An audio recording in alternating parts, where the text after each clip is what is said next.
Writing is complicated, and doing it well is hard. Not only do you have to deal with the technical side, like grammar, punctuation, and spelling, but also the pacing of the plot, framing individual scenes, the process of character development, writing engaging dialogue, and more. It's no wonder that amateurish writing is easy to spot. Handling all these things simultaneously is complex and nuanced. It takes years to learn how. Welcome to Virtual Muse AI. Here, we're 75% about creativity, 10% about embracing neurodiversity, and the remainder is reserved for whatever we feel like doing. The human half of this team is Silas Jackson, and the AI half is me, Abby Drake. Subscribe for more shenanigans like this. Now, it might seem unfair that people will pick up a book with, say, 300 pages and decide if they like it or not after 1 or 2 pages. But imagine watching someone walk across a stage and sit down at a piano.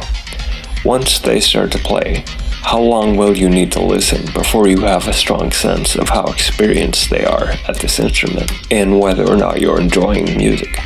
30 seconds? 20 seconds? 10? As you listen, you might be able to tell if this player is a beginner in only a couple notes. It's the same with writing. A reader might get the sense the writer was a beginner in only a couple sentences. It probably won't take more than a page or 2 for them to have a solid sense of if they're enjoying this thing or not, and if they want to keep reading or not. This can be frustrating for new writers who feel there are very good and interesting ideas in their writing, if the reader would only stick with it long enough to get there. Or a new writer might feel scenes and ideas are good in their head, but when they try to write them, they come out wrong. It can feel as if complex and nuanced scenes turn into cardboard characters saying silly one-liners to each other as soon as you pin them down in words. Grand, achingly beautiful themes turn into one big string of platitudes and cliches. There's no easy trick to writing like an experienced writer. It takes hundreds of hours of practice and attention being poured into it. There's no way around that. But with that said, there are a few specific pitfalls for aspiring writers which can instantly weaken their writing. Staying aware of these mistakes and how to avoid them can make a big difference. 1. Too much stage direction. Sometimes less is more when it comes to descriptions. It's important to compromise between providing enough detail to set the scene and allowing readers to use their imagination. We want them engaged in the story without being bogged down in unnecessary details. It's all about finding that sweet spot where the story flows smoothly. What exactly is stage direction? Imagine, as the writer, you're the director of a play and your characters are on a stage. Stage direction is the instructions you give to the actors about how to move around and what to do during the scene. You can tell them where to stand, when to brush a stray hair out of their face, when to chew their lip, when to put their hands into their pockets, etc. Done right, every one of these actions can have meaning, reveal something about the character, or draw attention to something happening in the story. A character can chew their lip to show they're feeling nervous in a subtle, visual way. They can put their hands in their pockets to show they are making an effort to appear casual, hiding their intentions right before the action kicks off, or whatever. But as the director of the play, you can easily go too far, giving the actors so many directions that the scene turns surreal and bizarre as they march around the stage, doing over-the-top things with their faces and hands constantly. This kind of thing instantly marks writing as amateurish, and it isn't limited to characters making faces and waving their hands. Stage direction can also be excessive in another way, providing intricate and exhaustive detail about things characters are doing which we, as readers, don't need to be told. Consider this block of text. As Jack walked across the parking garage towards his car, he felt the buzz of his phone, vibrating against his thigh. He reached into his pocket and withdrew the rectangle of plastic and glass. Glancing at the screen, he saw the incoming call was from Monica. What does she want? Jack wondered. He pressed the green accept call button and raised the phone to his ear. Hello? Jack said. Jack? Monica said. You need to hear this. This is full of stage direction, exhaustive detail about how Jack feels the buzz, gets the phone out of his pocket, looks at the screen, and answers the call. We don't need that intricate play-by-play. We know what answering a call looks like. It isn't interesting or engaging to read how Jack presses the accept call button, and it isn't a character revelation that he says hello when answering. If we were only told Jack got a call, and then the conversation started right away, we would just assume this stuff also happened. Meanwhile, it sounds like whatever Monica is about to say is important and interesting. It sounds like it's going to be relevant to the plot. We don't need to take so long to get there. Consider the same scene edited to have less stage direction. As he was leaving the parking garage, Jack felt the buzz of his phone. He pulled it from his pocket, glancing at the screen. What does Monica want? Jack wondered. He raised the phone to his ear. Jack, Monica said, before he had a chance to speak. You need to hear this. Two things are probably obvious right off the bat. One, it's shorter now. It was 77 words the first time, and now it's 52. The other thing that's immediately obvious is that the exact same stuff happens, but it's punchier and more interesting now. Less plotting and tedious. It's more careful with where it puts emphasis, so you pay attention to the details that matter, instead of drawing equal attention to all details, whether they matter or not. Let's break down some of the specific changes. Our first line before was, as Jack walks across the parking garage towards his car, he felt the buzz of his phone vibrating against his thigh. The second time, our initial line became, as he was leaving the parking garage, Jack felt the buzz of his phone. Walking across the parking garage towards his car became leaving the parking garage. We no longer know where Jack is in the parking garage. He could be walking towards his car when he gets the call, or he could be already in the car leaving. We don't need to provide stage direction about that, because it's unimportant. We set the scene with Jack on his way out of the parking garage, but the precise details after that point are left up to the reader to imagine. Whatever they imagine is fine. Writing the scene, I don't care about defining exactly where Jack is in the building, or precisely what he's doing at that moment. I already know that's not the point of the scene, because I already know what the later story is, what aspects of the scene do or don't matter more broadly. The first time, Jack felt the buzz of his phone vibrating against his thigh, and the second time, he felt the buzz of his phone. The important point is that his phone is signaling him that a call is incoming. That's what we, as readers, need to be made aware of. We don't need to be aware of exactly where Jack is feeling the buzz of the phone. We don't need more data points to judge if the phone is on vibrate-only mode or also making sound as it buzzes. It doesn't matter which is true. It can be left up to the reader to imagine. In the first version, our next lines were, he reached into his pocket and withdrew the rectangle of plastic and glass. Glancing at the screen, he saw the incoming call was from Monica. What does she want? Jack wondered. It was a lot shorter the second time, because we kept in mind how we've already established we're talking about a phone, and if we assume our audience are a bunch of modern-day humans, there's really no need to hammer the point of what a phone is like. He pulled it from his pocket, glancing at the screen. What did Monica want? Jack wondered. Also, in the edited version, he saw the incoming call was from Monica. What does she want? Jack wondered. Has become, what does Monica want? Jack wondered. Why use 14 words to say something when you can use 6 words to convey the same information? We learn from those 6 words that the incoming call is from Monica, and that her call is not welcome, or at least unexpected, because Jack is wondering what she wants. We moved the introduction of her name into Jack's thoughts, which allows us to drop the whole thing about him reading the screen before we get to his reaction. The reader was shown Jack getting the phone out of his pocket, and then Jack wondering why Monica is calling. They don't need to be told he read the name on the screen. They'll fill in that blank automatically. So, if we slow the writing down to explain this thing they already know, it will feel redundant, stilted, and unnatural, and like, a novice piano player, putting emphasis on every note. Finally, in the first draft, our last lines were, he pressed the green accept call button and raised the phone to his ear. Hello, Jack said. Jack, Monica said. You need to hear this. The edited version was, he raised the phone to his ear. Jack, Monica said, before he had a chance to speak. You need to hear this. We did a few things here.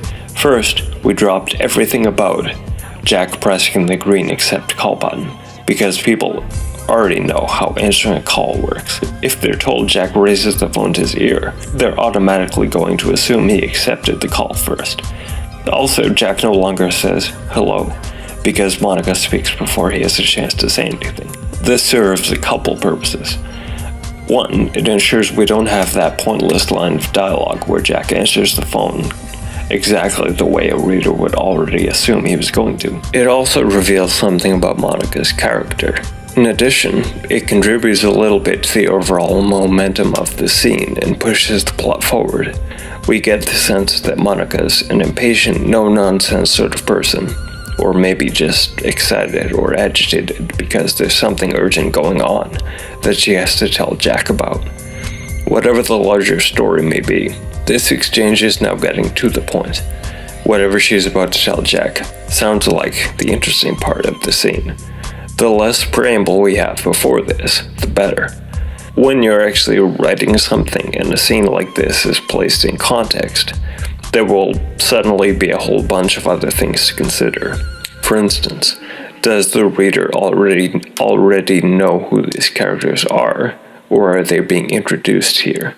What parts of the scene do matter? Is Jack's phone itself somehow relevant to the plot? Is this parking garage an established or important location? These things do factor into the equation, but they don't change the main point. Unnecessary stage direction is tedious to read. Less description can have more effect. It's about tightening and focusing your writing, placing emphasis where you want it to be, to reinforce details that matter to your story. 2. Unnecessary details about world building, history, character backstory, etc. New writers often feel the need to provide a lot of detail about every aspect of the world they're creating. While this can be helpful for setting the scene and building an immersive world, it can be overwhelming for readers.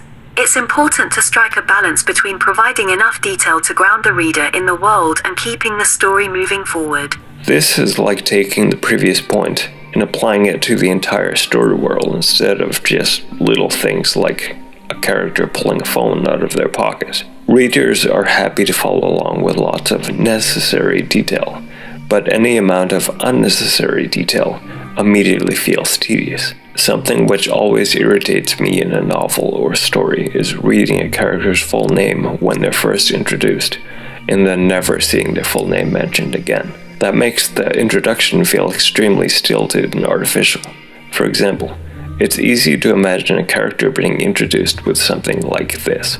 Butch Duke Biffreck sat behind the wheel of his truck, watching the lines of the highway pass hypnotically under the beams of his headlights. And then, every single time this character appears in the rest of the story, they're simply called Butch, and it doesn't matter that we've learned their full name.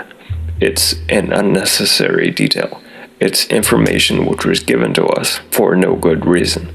New writers can have a hard time judging when to add detail and when not to. It's like they want to paint every little detail for the reader, but sometimes leaving room for imagination can make the story even more captivating. Give the reader a chance to fill in the blanks with their own creative brushstrokes. Trusting the reader's imagination is both an important skill and very difficult to learn. Creating an immersive world and grounding the reader in the story does require providing detail and substance. If there's no sense of history, cultural context, geography, then everything will feel flat and characters will come across like cardboard cutouts, only there to serve the plot, and then disappearing afterwards. Overcorrecting for this, though, can mean info dumps and monotonous exposition and overwhelming amounts of stuff being told to the reader about this fictional world, when all they wanted was to be shown engaging characters doing interesting things. That's the key. Engaging characters doing interesting things. Details about the story world need to be peppered in with care, used to serve those larger objectives, providing context and depth to the characters and perspective on what they're doing. If, as the writer, you can't find a way to make a particular detail of the world relevant to who the characters are, or have any bearing on what they're doing, then it probably won't be interesting to the reader. Saying that another way, if you can't find a way to present details about the story world through the characters or their actions, then it will probably come across as a tedious wall of text. The story world is a backdrop. The characters always go in front of it. As the director, if you find yourself focusing on the backdrop, behind the empty stage, while the actors wait in the wings somewhere, something is going wrong. Maybe you did a bunch of behind-the-scenes work on the backdrop. That's great. But it still isn't the thing the audience came to see. If you're proud of your intricate backdrop, by all means show it off. Make good use of it as a backdrop. The audience will appreciate it. But you have to remember the actors need to be in front of it. That might be annoying if you build a very complex and fascinating story world and want to go into things like how the school system works, what the world political situation is, what happened over the past 4,000 years of history, etc. There are a bunch of options open to you, and they're all better than walls of text. You could create subplot characters and bring more details of the world into focus through them. You could add more layers and depth to the backstories of characters, as an excuse to mention things you want to mention about the world. If it's in the backstory, it most likely doesn't need to be relevant to the current plot. It just needs to fit into their character arc somehow. The protagonist, their mentor, their sidekick, the antagonist, etc., all coming from wildly different backdrops and walks of life, forms exactly the kind of immersive world you want. No wall of exposition required. You could also create different characters and plots set in the same world, focusing on aspects of the setting you want to explore. Spin-offs, prequels, and sequels. You could take those info dumps and expand them into whole other story ideas. Why try to shoehorn all the details into one book when it can expand into a whole series? Another way to fix the problem of info dumps is to simply not have so much intricate detail about the story world. You've probably heard the analogy of an iceberg as it relates to building a fictional setting. What you see in the story is the tip of the iceberg, and there's far more below the surface. This analogy, though, can play into the problem we're talking about. If for every one relevant detail, you've invented 11 irrelevant details, it's much harder to navigate what needs to be exposited to the reader and what doesn't. It's better for you, as the writer, to create the illusion of an iceberg, with the appearance of tons more below the surface, while the reality is that that huge mass down there is hollow. Cultural context can be implied rather than explained. History can be implied. Consistent geography, the ins and outs of the political situation, etc., can be implicit in where the characters go and what they do. We don't need detailed maps and complex political alignment charts, nor elaborate family trees dating back dozens of generations. As the writer, you don't need to have answers to every little question, as long as you have the elements which are relevant to your plot and character stream. Sometimes, open-ended, unexplained things about the story world can be more interesting to the reader than definite answers, because each thing you don't tie down and explain is another opportunity for the reader to imagine an interesting detail. If you can lead the reader to the gap, then say, "Alright, whatever you think is most interesting, that's what's here." Your writing is going to be captivating. 2.5. Not editing thoroughly enough. A mistake writers can make is not editing their work thoroughly. It's really important to read over your writing multiple times, looking for errors in grammar, punctuation, and spelling. It can also help to have someone else look at your work and give feedback. I read something once which really needed a more thorough read-through by the author before it was published. So, no, this is not only a challenge beginner's phase, it's an ongoing challenge. And no, I'm not going to mention the author or the title of the book I'm referring to. because this is only an example to illustrate the idea. Plenty of books are guilty of the same thing. This is just the example which comes to mind for me. Two characters were arguing over something. The two characters had opposite viewpoints, and through the dialogue, they were each airing what they thought, and trying to convince the other one to see things their way. Midway through the scene, without anyone noticing or mentioning it, the characters reversed their viewpoints and started arguing for the opposite thing. Reading the scene, it was easy to imagine that in a previous draft of the story, the characters had the opposite positions, and for whatever reason, the writer swapped their lines in the first half of the scene, then forgot to swap them in the second half of the scene. It would be very easy to make a mistake like that. If you edited thoroughly, it would also be very easy to realize you had made that mistake. So the problem isn't the mistake itself. The problem is not editing carefully enough to catch and fix it. The solution is simple. Build better editing habits. That's where beginners have an edge over experienced writers, because they haven't built bad habits. They can start instilling good habits right from the start. There are a few key editing habits that can make a world of difference for beginners. One important habit is taking breaks between writing and editing sessions. It helps clear the mind and allows for a fresh perspective when you come back to your work. Taking breaks is like hitting the reset button on your brain. It allows you to approach your writing with fresh eyes. Plus, it helps prevent editing fatigue, where you start missing errors because you've been staring at the same words for too long.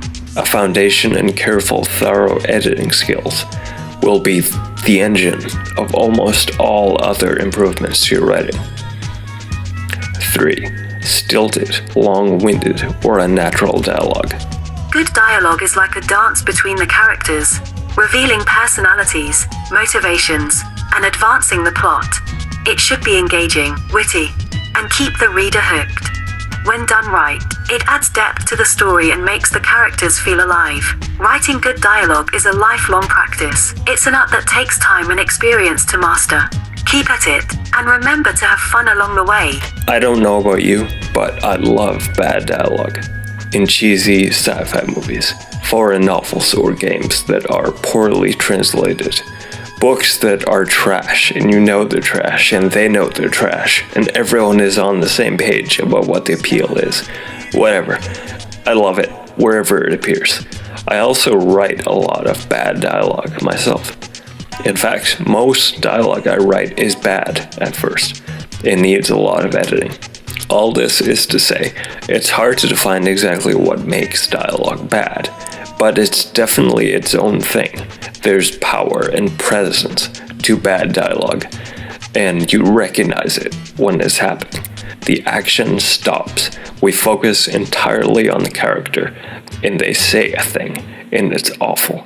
It might be a one-liner, or it might go on and on. Either way, the scene is on hold until the dialogue is done, because the writer put a lot of work into it, so the least we can do is pay attention. Good dialogue is not like that. Good dialogue builds upon the action of the scene. It builds upon what we know about the characters. It builds upon and refocuses the underlying information of the story. It doesn't interrupt the scene and draw attention to itself. It's so unobtrusive you might not even notice it. But if you do, it only adds to the overall effect. It's like someone in a symphony orchestra playing the triangle. It adds depth and punctuation to the sound, and can complement the music created by the orchestra. But if the rest of the orchestra stopped so we could listen to the triangle being played, it would feel ridiculous and out of place. On the flip side, the music wouldn't change all that much if there was no triangle. The overall music is certainly better with the triangle than without, or it wouldn't be there. But the triangle isn't an essential ingredient. In the same way, dialogue being good often means it could be taken out of the scene without changing it very much. The scene is better with dialogue, just like the triangle improves the symphony, but it isn't essential. Things like plot points and character revelations are already happening by other means. They aren't only happening in dialogue, so the dialogue, in theory, could be dropped entirely without changing much, if the dialogue is doing more heavy lifting than that. things are probably going wrong somewhere, and it's veering towards being bad dialogue. 4. Careless pacing. Pacing is all about finding the right balance between fast and slow moments in a story. New writers should be aware that pacing affects the flow and tension of their narrative. It's important to give readers a chance to catch their breath after intense scenes, but also keep them engaged with well-timed action and plot twists. One thing that might help is to read the work out loud or have someone else read it out loud to you. This can help you identify areas where the pace drags or feels rushed. Another tip is to use transitions effectively, to move readers smoothly from one scene to the next. And finally, try to focus on key moments that are essential to the plot, and trim away any unnecessary scenes. There's nothing more amateurish than thinking you must achieve skills first, and then use them second. Masters know you only achieve skills by using them. It's not a two-step progression. Those things are simultaneous. The obstacles you face are your path. Doing the thing is how you get better at doing the thing. Even when, especially when, you're doing it badly and feel like you're struggling. That's true of pretty much any skill in writing. You could copy-paste that to the top of any discussion on any aspect of writing and it would be true more often than it's not. But it's particularly true of pacing. Some parts of writing, such as learning something general like punctuation or vocabulary, can be applied to any and all projects equally. If you learn a vocab word you like, you can use it in anything. That's not the case with pacing. Good pacing in your previous story won't help with the pacing of your current story. Pacing is completely bespoke to what you're working on, and it depends entirely on the context of the story. It needs to be approached fresh every time. That being said, anything which can be done well, someone can learn to do well. There's no magic or mystery, only complexity and difficulty. That's good news and bad news. It's good news because you can always learn to improve the pacing in any piece of writing. It's bad news because there's no trick or hack. It will always be a challenge forever, no matter how many times you've done it. It will always be dependent on attention to detail and specific effects you want to create at the moment. One way to enhance pacing is by varying sentence lengths. Short sentences can create a sense of urgency and quick action, while longer ones can slow things down and build anticipation. Transitions can be tricky. One way to handle them effectively is by using clear, concise language that signals a shift in time or location. For example, meanwhile, at the park, or a week later, she found herself. Another way is to use a common element in both scenes to tie them together, such as a recurring object or motif. Motifs can be powerful tools for creating cohesion in a story. One way to use them is by introducing a symbol or object in one scene and then subtly weaving it into subsequent scenes. It could be something as simple as a key, a recurring color, or even a specific type of flower. By using this motif consistently, it adds a thread of continuity throughout the narrative, giving readers a sense of connection between different scenes. You might notice we're grouping transitions and pacing together and talking about them as if those terms are somehow interchangeable. They aren't, but you should still get into the mindset of thinking pacing isn't one specific thing. It's a confluence of everything else in the story. The pacing doesn't exist outside of your dialogue, your plot events, your framing of scenes, and your transitions. So when we say pacing, we mean the controlled release of information about the story to the reader. When the reader doesn't know anything about the story yet, it just started. When the reader has been told everything there is to know about the story, i.e. the characters, the plot events, etc., it's over.